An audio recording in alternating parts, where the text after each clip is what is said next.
The winter of 1818 would be remembered not for snow, but for the silence. The terrible cathedral silence when Catherine Paulson realized the Duke of Ravenshollow was not coming, and that the man she loved had chosen to destroy her before God and everyone she knew. If you've ever trusted someone who disappeared when you needed them most, pause here. Subscribe now, because this story will hurt, heal, and haunt you in ways you don't expect. The winter of 1818 had been the season of Catherine Paulson's greatest faith and most public ruin. At 22 years of age, Miss Catherine Paulson, daughter of a respected but unremarkable country gentleman, had entered her engagement to the Duke of Ravenshollow with cautious wonder. Her family's estate in Derbyshire was comfortable but modest, her dowry respectable but hardly remarkable. She possessed what her mother called a thoughtful beauty, dark hair that absorbed rather than reflected light, clear hazel eyes that observed more than they demanded, and a composure that came from genuine conviction rather than social calculation. She had not expected to capture the attention of Jack Blackwood, Duke of Ravenshollow, one of the most powerful and enigmatic men in England. Yet he had pursued her with an intensity that had both thrilled and unsettled her. He had sought her out at Lady Pemberton's musicale, had ridden beside her carriage through the countryside, had engaged her in conversations about duty, honor, and legacy that stretched long into lamplit evenings. He had made her believe, naive, trusting creature that she was, that he saw in her not a convenient match, but a necessary one.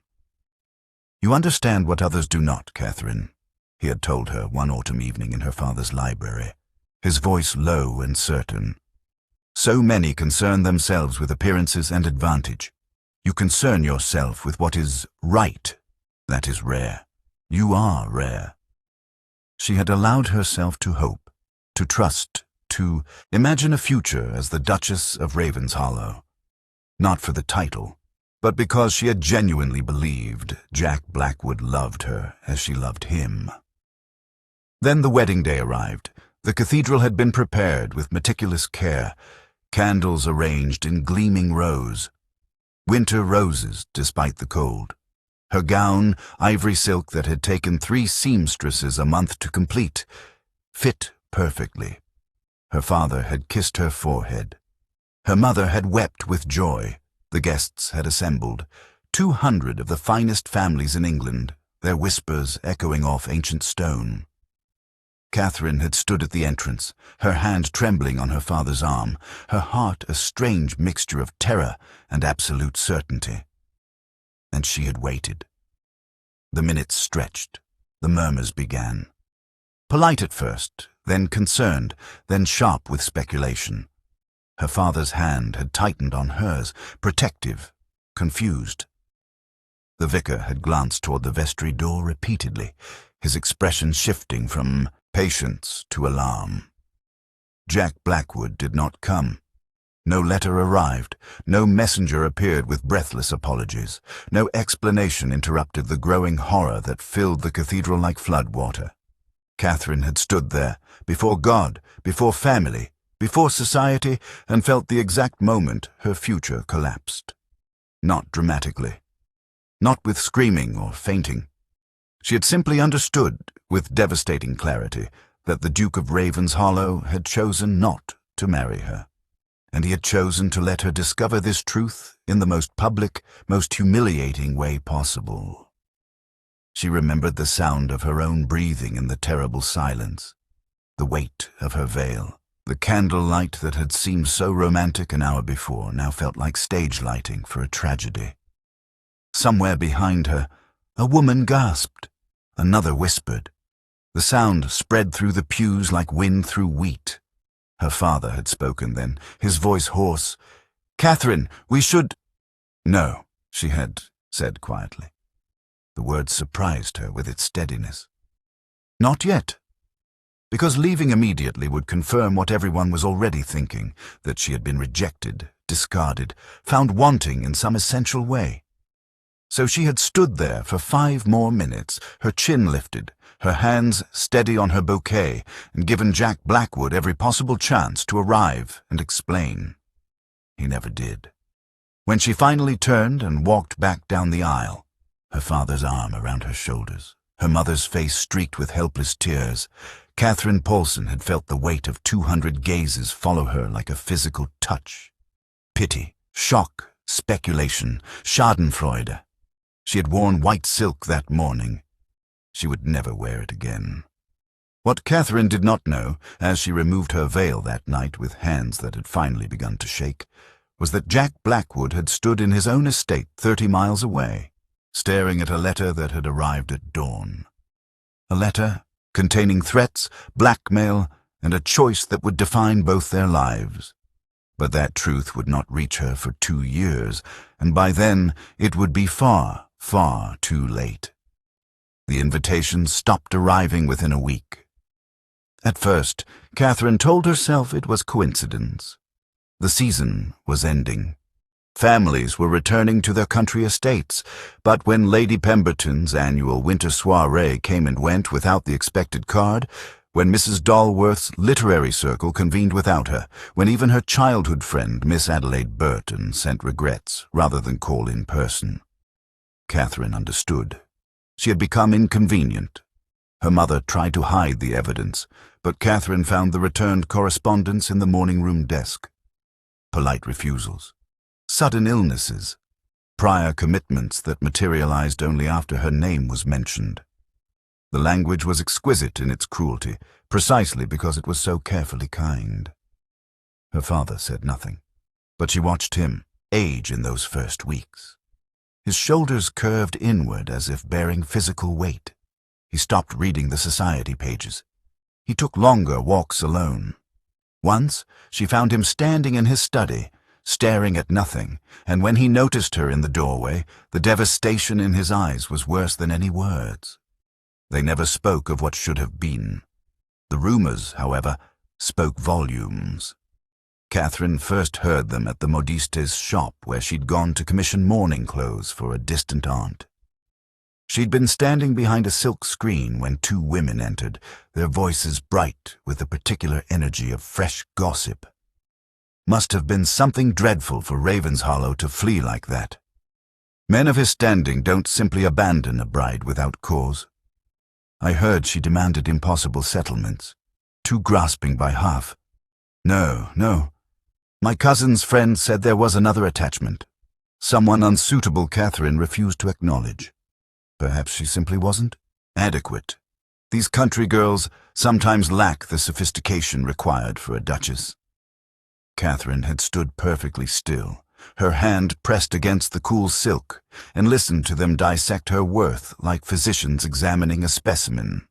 When they finally left, she'd completed her order with a steady voice and walked home through streets that suddenly felt lined with witnesses. The isolation became total when she understood that even pity was a form of judgment.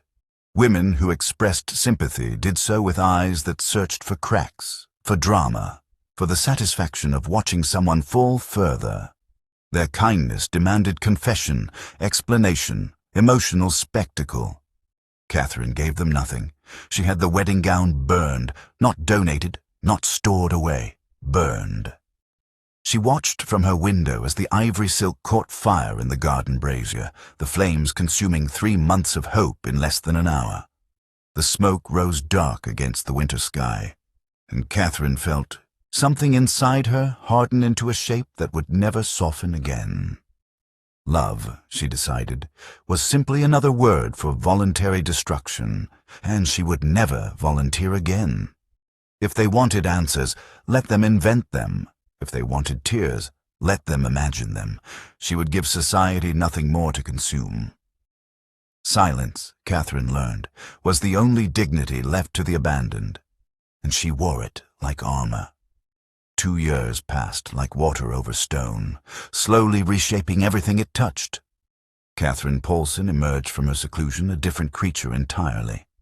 Not broken, as society had expected, but forged into something harder, cleaner, impervious to the heat that had once melted her. Her days acquired the precision of ritual.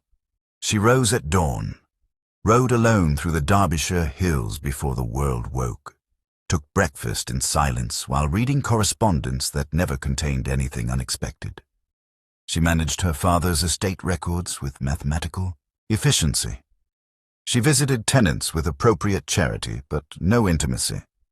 She retired early, read philosophy rather than novels, and slept without dreams she could remember. Emotions, she discovered, could be controlled like unruly servants, acknowledged when necessary, dismissed when inconvenient, never allowed to dictate terms. The proposals came despite her reputation, or perhaps because of it. Men who thought a humbled woman would be grateful. Men who saw vulnerability as opportunity.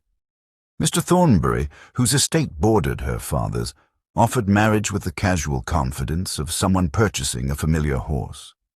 Lord Ashworth, a widower of 60, suggested she might appreciate the security of a mature establishment.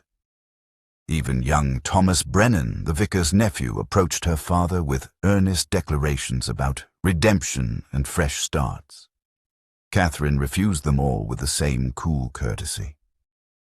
"I am sensible of the honor," she would say, her voice pleasant and utterly empty. "But I find I am not suited to matrimony." Her mother wept. Her father worried. Catherine remained unmoved. It was during the second winter that she began wearing black. Not for any death that others could verify. No family member had passed. No official mourning was required, but Catherine chose it deliberately, methodically replacing her wardrobe with ebony silks, charcoal wools, midnight velvets. The dressmaker had questioned her once.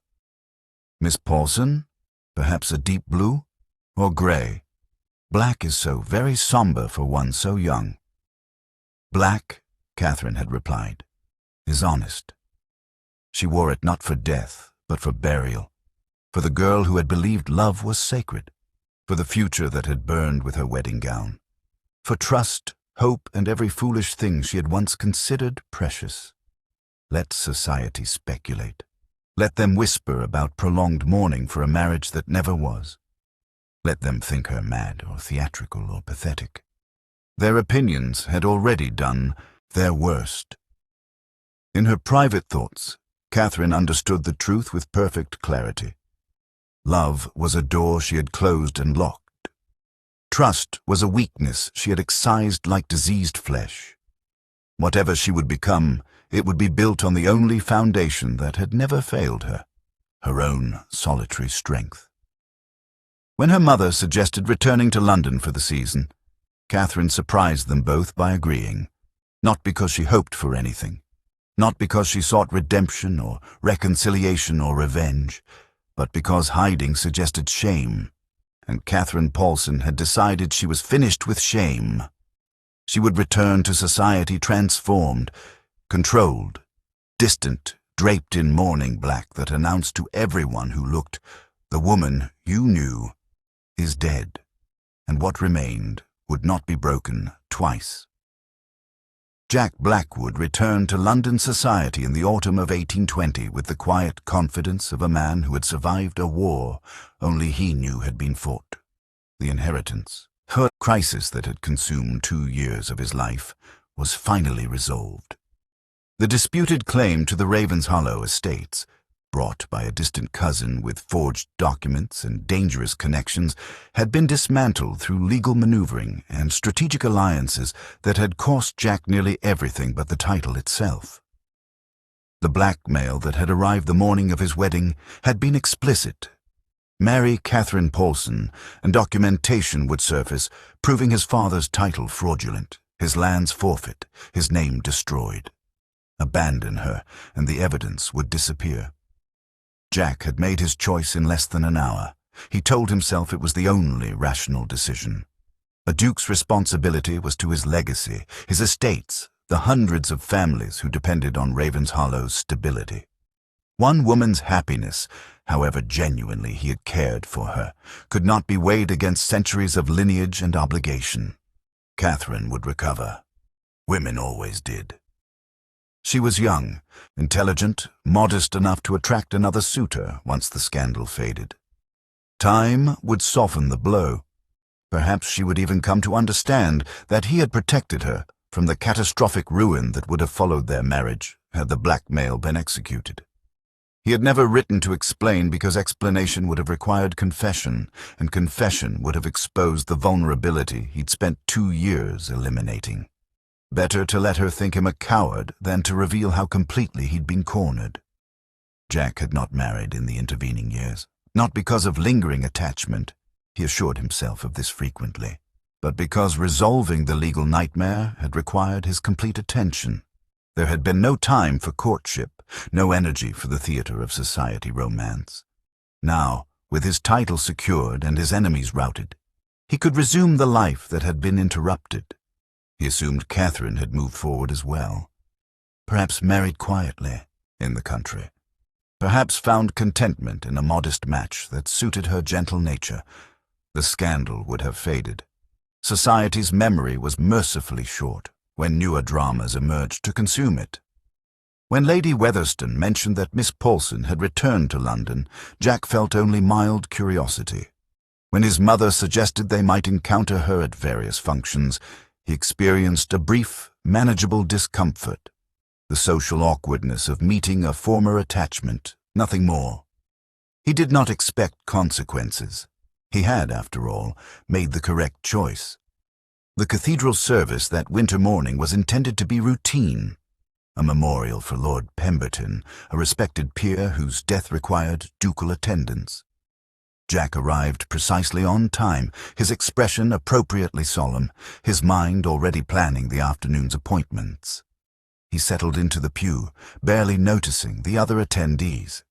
Then he turned his head and froze. The cathedral held the particular cold that only ancient stone could produce, a chill that had nothing to do with winter and everything to do with centuries of grief absorbed into mortar and shadow. Pale light filtered through stained glass windows, casting fractured colors across empty pews. The candles burned low along the nave, their flames struggling against draughts that whispered through cracks in walls older than memory. The air smelled of incense, damp wool, and something indefinable that always lingered in places built for sorrow. Jack had been reviewing his mental schedule, the afternoon meeting with his solicitor, the evening dinner at his club, when movement in his peripheral vision made him turn. She stood 3 pews ahead, on the opposite side of the aisle. Complete, unrelieved black. Not the fashionable black of society mourning, softened with gray or lavender after appropriate intervals. Not the practical black of widows who had mourned their allotted time and moved toward re-entry. This was absolute, deliberate. A black so thorough it seemed to absorb the cathedral's meager light. The fabric was expensive. He could see that even at a distance, cut with impeccable precision to a figure he recognized, despite 2 years and transformation. Her posture was perfectly straight, her gloved hands folded, her face pale against the darkness of her attire. Then she turned her head, and their eyes met. Jack's breath stopped. Catherine did not gasp, did not pale further, did not look away or demonstrate any of the reactions he might have expected. Shock, distress, anger, even hatred would have been comprehensible. Instead, she simply held his gaze with the steady calm of someone observing a stranger. Her hazel eyes, which he remembered as warm and trusting, had acquired a quality he could only describe as glacial. Not cold with emotion, but cold with its absolute absence. She did not flinch. His hands began to tremble. Actual physical trembling, like a boy caught in wrongdoing, and he gripped the pew in front of him to stop it. His carefully constructed rationalization that she had recovered, moved on, perhaps even forgotten him, shattered like glass against stone. She had not healed. She had not moved on. She had buried something and dressed herself for the funeral. The mourning black was not for a dead relative. It was not theatrical demonstration or social statement. It was honest testimony to what he had killed. Hope, trust, whatever softness had existed in her before he'd chosen to destroy it. And she wore it the way other women wore diamonds, as a declaration of value. Jack understood in that crystalline moment that he had miscalculated catastrophically. He had assumed himself the powerful one, the Duke who had made a difficult choice and moved forward. He had cast Catherine as the victim who would naturally remain beneath him in the social calculus of their reunion. But the woman staring at him with that terrible, perfect composure was not beneath him. She was beyond him, and for the first time in 2 years, Jack Blackwood felt something he had not anticipated. Fear. If you're still listening, it means this story has already touched something real. Don't walk away like Jack did. Subscribe now, or tell us in the comments why you won't. Jack found her after the service concluded, as mourners filtered into the cold afternoon with murmured condolences and social pleasantries. She stood near the cathedral's eastern entrance, speaking quietly with Lady Weatherstone, her black-gloved hands folded with perfect propriety. He approached because not approaching would have been cowardice, and he told himself he was not a coward. "Miss Paulson." She turned at the sound of her name, her expression shifting into something that might have been pleasant acknowledgement if one didn't look too closely at her eyes. "Your Grace." Her voice was exactly as he remembered. Low, clear, well modulated. Nothing in it suggested she was addressing the man who had abandoned her at the altar. She might have been greeting a distant acquaintance at a garden party. "I trust you are well." The formality was a blade, perfectly sharpened. "I am," Jack said, aware that Lady Weatherstone was watching with the focused attention of someone witnessing theatre. "I had not realized you had returned to London." "Yes. Mother thought it time." Catherine's smile was faint, unreachable. The country loses its charm after extended residence. She did not ask why he had left, did not demand explanation or apology or even acknowledgement of what had occurred between them. The questions he had half-prepared answers for remained unasked, their absence somehow more devastating than confrontation would have been. "I wonder," Jack began, then faltered. What exactly did he wonder? Whether she hated him, whether she had suffered, whether any part of her remembered what they had been to each other. Catherine waited with the patient courtesy of someone allowing an acquaintance to complete an unimportant thought. "I wonder if we might speak privately," he finished. "How kind of you to suggest it, Your Grace." Her tone was warm in the way porcelain was warm. Beautiful, fragile-looking, and utterly impermeable. "Unfortunately, I have another engagement. Perhaps another time." She turned back to Lady Weatherstone as if Jack had already departed, resuming their conversation about some charitable committee with seamless grace. He stood there for 3 seconds too long, long enough for Lord Ashworth and his wife to notice, long enough for Mr. Pemberton to glance over with sharp interest, long enough for the dismissal to become publicly visible. When Jack finally walked away, he felt the weight of observation follow him like a physical touch. The looks were not sympathetic. They were evaluating, judging, finding him wanting in some fundamental way that had nothing to do with title or wealth or power. Catherine had done nothing dramatic. She had not accused him, had not created a scene, had not even shown emotion. She had simply treated him with the exact courtesy one would extend to any gentleman of rank who was of no particular personal significance.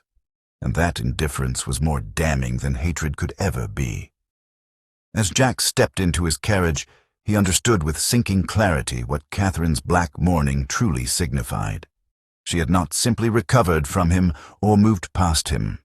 She had finished with him entirely. Forgiveness was not something she would withhold as punishment or grant as absolution.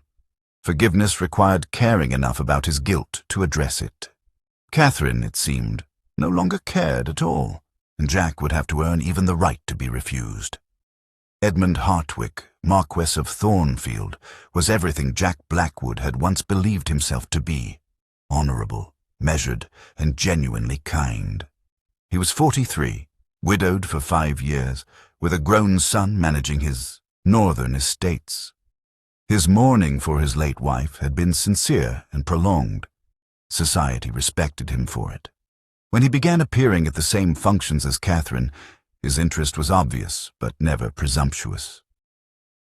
Jack watched it unfold with mounting horror. Thornfield did not pursue Catherine with the aggressive courtship of younger men.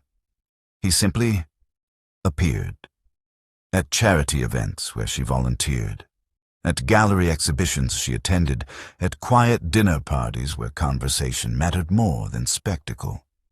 He spoke with her about literature, estate management, philosophy, the very topics Jack had once used to win her trust. But Thornfield's approach held something Jack's had lacked: patience without agenda.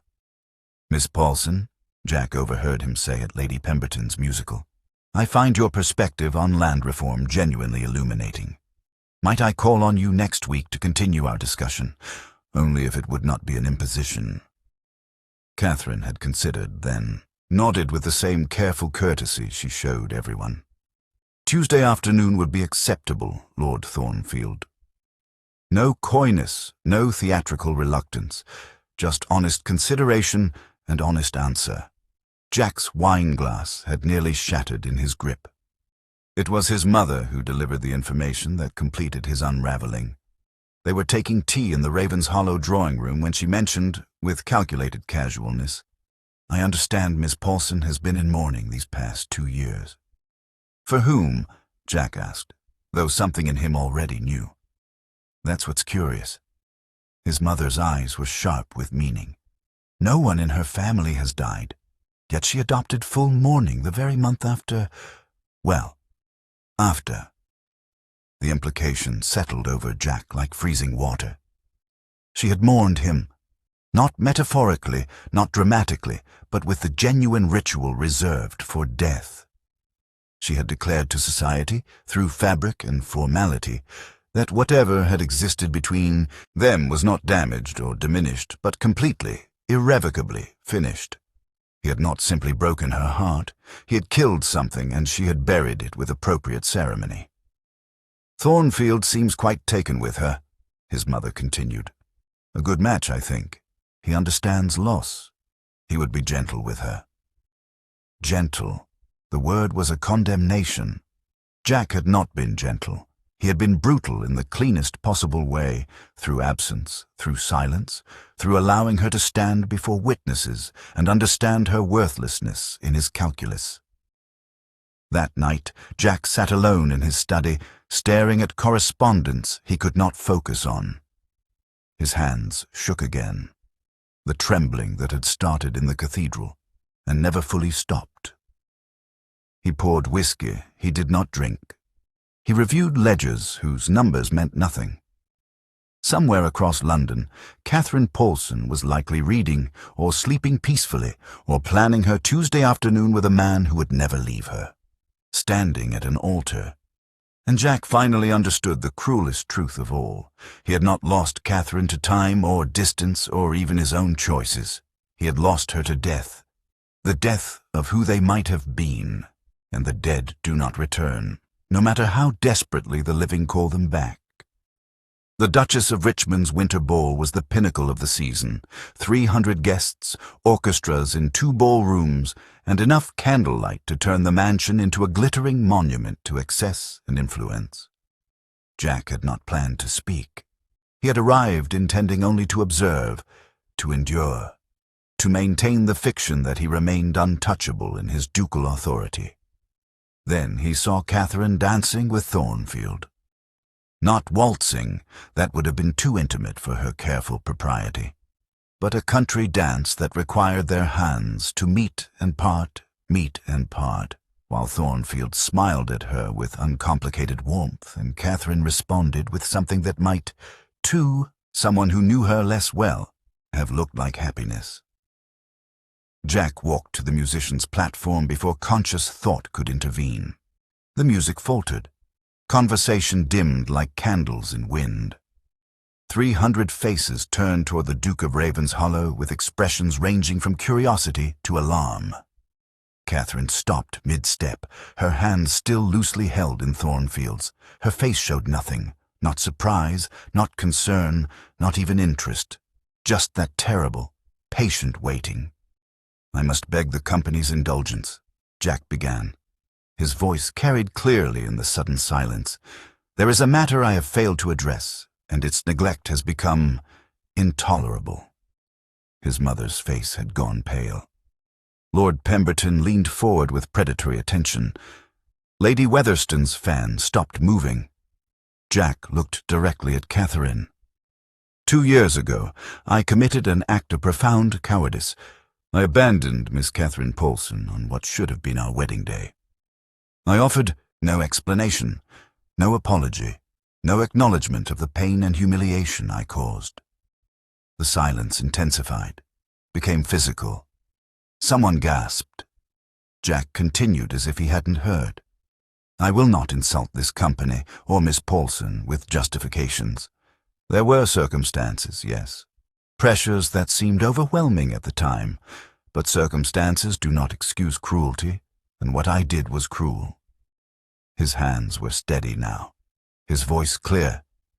"I chose my title over her dignity, my comfort over her pain. I allowed a good and trusting woman to suffer public degradation because I was too much a coward to face the consequences of honoring my commitment." He paused, aware of Thornfield's protective stance near Catherine, of his mother's stricken expression, of the collective-held breath of society itself. "I do not ask forgiveness. I have no right to it. I simply acknowledge, before all of you who witnessed her humiliation, that I wronged her. Completely, unforgivably." Jack looked at Catherine one final time. "Miss Paulson deserved far better than I gave her. She deserves far better than I could ever be." He bowed, formal, final, and walked from the platform. The ballroom erupted in whispers like a disturbed hive. Jack heard none of it. He was watching Catherine, who had not moved, had not changed expression, had not given any indication that his confession meant anything at all. Thornfield leaned close to her, murmuring something. Catherine nodded once, and they resumed dancing as if Jack's entire confession had been nothing more than a brief, forgettable interruption. Jack left the ball 10 minutes later, his carriage clattering through empty streets while behind him, society dissected what he'd done with surgical precision. He had freed himself from the weight of unspoken guilt. But redemption, he understood with crystalline clarity, was not something confession could purchase. Catherine had listened to every word, and remained utterly, devastatingly, unmoved. You're this close to the ending that breaks everyone. Subscribe now, because if you leave, you'll miss the moment that decides everything. The letter arrived on a Tuesday morning, delivered by ducal messenger to Catherine's townhouse. She recognized the seal before breaking it, Raven's Hollow's crest pressed into midnight blue wax. "Miss Paulson, I have no right to request this, but I am asking nonetheless. Grant me one private conversation, not for my peace, but so that you might hear what I should have said 2 years ago. If you refuse, I will understand and trouble you no more." Blackwood Catherine read it twice, then set it aside while she finished her breakfast. She considered refusal, considered silence, considered the perfectly reasonable option of continuing exactly as she had been, untouchable, unmoved, finished. Then she wrote a single line in response. Thursday, 3 o'clock, my father's library. Jack arrived precisely on time, his appearance immaculate, but his eyes carrying shadows she'd never seen before. Catherine received him standing, her black mourning dress a deliberate choice, her hands steady as she gestured toward a chair she did not expect him to find comfortable. "Thank you for seeing me," Jack began. "You asked, I considered, I agreed." Catherine's tone was neutral. "You have 30 minutes."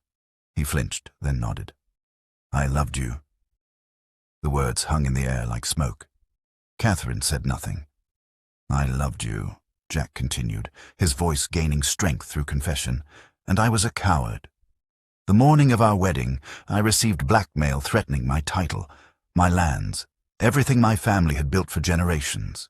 They demanded I abandon you, or they would destroy the Raven's Hollow legacy with forged documents I had no time to disprove. He leaned forward, his hands gripping his knees. I chose the dukedom over you. I told myself you would recover. That time would heal what I broke, that I was making the rational choice. But the truth I've run from for 2 years, is that I was simply terrified of losing power, and I sacrificed you to keep it. Catherine listened with the same expression she'd worn in the cathedral. Calm, composed, unreachable. I'm not asking forgiveness, Jack said quietly. I know I have no right to it. I'm simply telling you the truth I owed you then. You deserved honesty. You deserved courage. You deserved a man who would burn his own world down rather than let you stand alone before witnesses and feel worthless. Silence filled the library like water rising. Then Catherine spoke. I buried the man I loved 2 years ago. Her voice was not cold, not angry, simply factual, as if reporting weather. I mourned him properly. I grieved what we might have been. I accepted that he chose fear over faith, and that such a choice revealed who he truly was. She met Jack's eyes with devastating directness. What you're asking me to resurrect no longer exists, Your Grace.